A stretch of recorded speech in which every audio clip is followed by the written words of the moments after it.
Hello and welcome to another fascinating episode of Furries in the Media, this series that takes a look at video clips that feature furries and reviews them based on how the furry fandom is represented.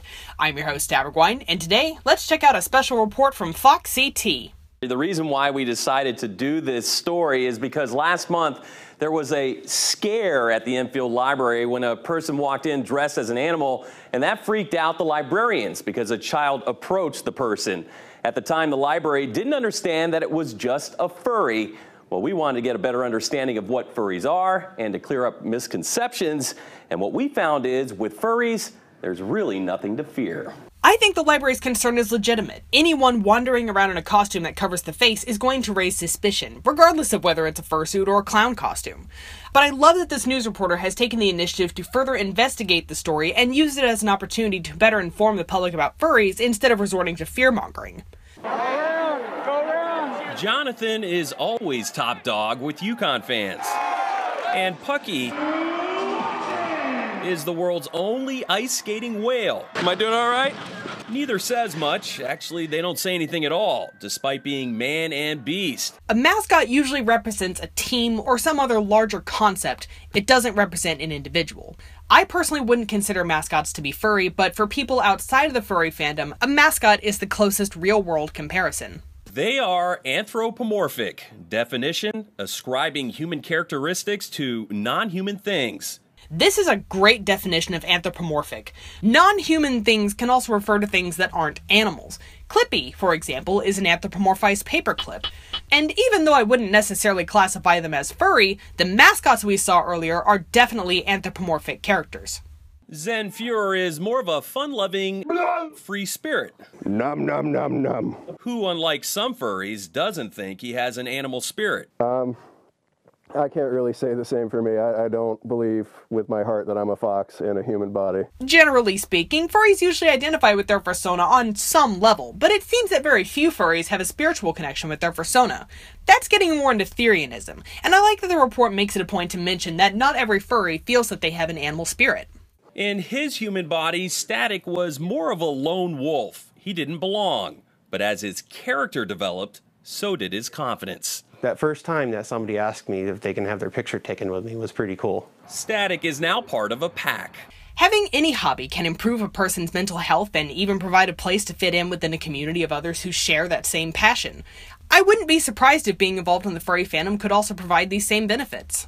A Connecticut fur favorite, Rocky Hill's Town Line Diner, is always fur-friendly. And as often as once a month, furries of all ages, some with just a tail, some with ears, and some with no accessories at all, gather here for food, laughs, and art. Some regional groups of furries will have regular public meetups like this one, and it's basically people with a common interest getting together and hanging out. Personally, I like the fact that the reporter also acknowledges that not every person at the meetup is in a full costume, or is even wearing any furry gear at all. Often misunderstood, furries are sick of the labels, like freaks. It's not like I'm breaking any laws. I'm not nude running around. And perverts. Most furries blame TV for casting their characters solely sexually. Turtle. I mean, this is freaky, even for me. Furries and their freaky fetishes. It's not my thing. But let me tell you this. There are people out there that do take it like that. People like these furries. Cashy fox and claws skunk. In this BBC report. Yiffing, which is sexual activities. I mean, I like looking at tails. You could run your fingers through it, lift it, wrap it around things. Truth is, the vast majority of furries keep it platonic, at least in their fursuits. Have you ever worn this outfit despite having sex? Absolutely not. No? Considering the amount of money I put into this, why would I go and ruin it doing that? What about just the paws? Do these look like they'll be comfortable anywhere on you? I think the way they presented this segment of the report was excellent. They showed clips from some of the shows that furries feel have been responsible for spreading misinformation about the fandom, and they acknowledge that there are people in the fandom who do have adult interests, but they ultimately make it clear that the fandom is not primarily about the adult content. But if you still think the fandom is bizarre, Taylor Swift took it mainstream with her latest hit. Music videos that feature animal costumers do seem to be trending lately. In fact, Culturally Eft has compiled a playlist of music videos that feature antho characters in all forms, from rental costumes to animation. Be sure to go check it out after this video.